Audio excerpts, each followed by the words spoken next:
बाबा कहिला पूरा अरमान हो, तोहे दिल से करी प्रणाम हो। ए बाबा जी धन्यवाद।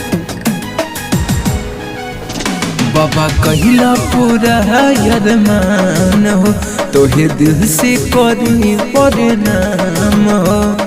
हरी खुश बनी बाबा ऐसन दिलो साथी हमार छूट गइल दारू हो, पहले बढ़िया में हरारू हो।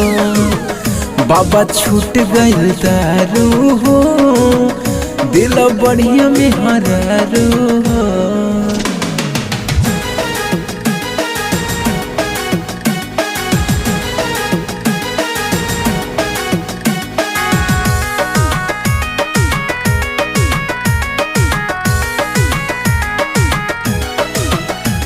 ज्योति के अइला से भइल बा जगमग हमार घर परिवार।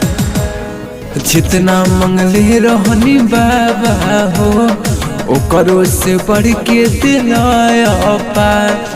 हरी खुश बनी बाबा ऐसन दिलो साथी हमार छूट गइल दारू हो, पहले बढ़िया में हरारू हो। बाबा छूट गइल दारू हो, दिल बढ़िया में हरारू हो।